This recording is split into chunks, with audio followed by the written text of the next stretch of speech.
everybody. Welcome back to Cast 11 Studios. And as some of you know or may not know, May is National Mental Health Awareness Month.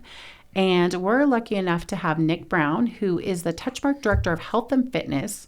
He's with us today, and Nick and I are going to discuss the importance of exercise and maintaining good mental health. How are you doing today, Nick? Doing great. Tired from my exercise, actually. Did you get a good workout today? Yesterday, it was a good hike with the family. Oh, that's nice. Got to get outdoors. That's, it's actually good to bring up because I always think of working out as you're going to a gym, you're lifting weights, you're doing whatever, but a really nice hike just out. Yeah. It's the interesting type of working out. Mm-hmm. I mean, obviously, weights is great for you, and that's what we're going to talk about today, but it's not necessarily the funnest thing you're going to do all week. That's for sure, Getting out, and the weather's nice. So exactly. Finally, we've been kind of cooped up with the cold weather, but now with May here, it's time to get out and get some exercise. Exactly. What I love is I actually went over to Touchmark a couple weeks ago and toured the whole workout area. Yeah. And it literally, to me, was like walking into a resort. It feels that way for sure. It's so clean. It's so set up nice. We hide all our trash cans. So everything's very aesthetic, Nice towels and the view from the hot tub. I would join just for that. That's my favorite one. Other than the group exercise room. I agree. We got all the views. We got all the state-of-the-art equipment. And it's just very welcoming. That's the biggest thing when it comes to our clubs. Can you tell me why and how is exercise related to good mental health? Good transition. So, working off my last podcast, when it comes to mental health and an exercise, my biggest thing about strength training is it's a poly pill. So many different people, depending on what you're working with, whether it's just a lack of sleep, anxiety, depression, anything on the mental health spectrum can be helped with strength training 3 times a week. And it's kind of funny that less than 5% of Americans actually strength train 3 times a week.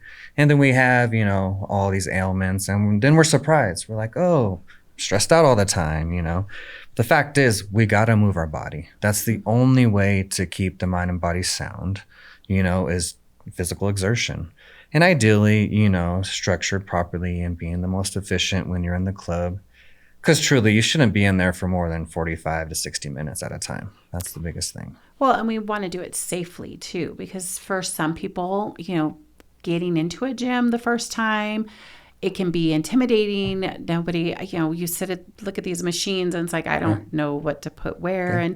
And let's be honest, a lot of these gyms, they are sign up for your free 1 hour, workout, and then you don't see them ever again. And it's like, wait, what did they say about this? Or how am I supposed to do this? That's the difference between them and us. We are fitness professionals when it comes to our training staff. So that implies we have degrees in the field.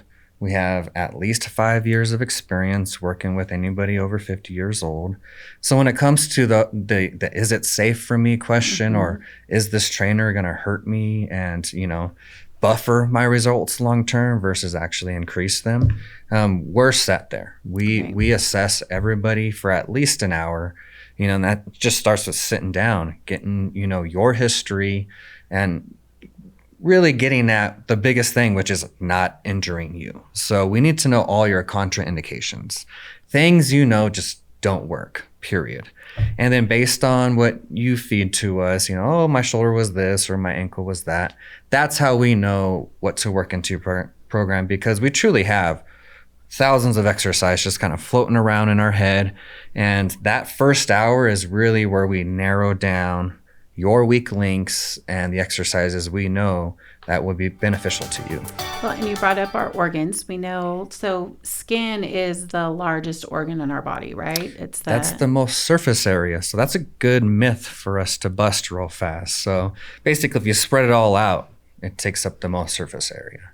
But when it comes to the largest organ in our body, it's our muscular organ system, our MOS. Okay. So if you take all your muscles, put them together, that's a single organ in a sense. It's your muscular system.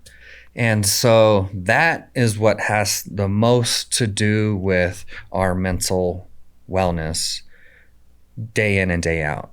The reason being is muscles talk to bones, Bones talks to your brain. Brain talks to other organs. Organs talk to each other via hormones. And so hormones is your master communication system in your body. So what I'm getting at is if you take your biggest organ system, your muscular organ system, and you train it to be resilient, strong, being able to just do all your activities of daily living sometimes, especially our population, is the main goal. But if you got a sport, you got to throw that in there too. The fact is, if you get your largest organ system to be healthy and radiate that among other organs in your body, you're going to have better communication. So head on up to Touchmark, go see Nick, got us all taken care of, and improve our mental health. Thank you. So appreciate you having me here today. Thank you so much. And thank you guys for tuning in to another podcast on our Cast 11 Studios. See you next time.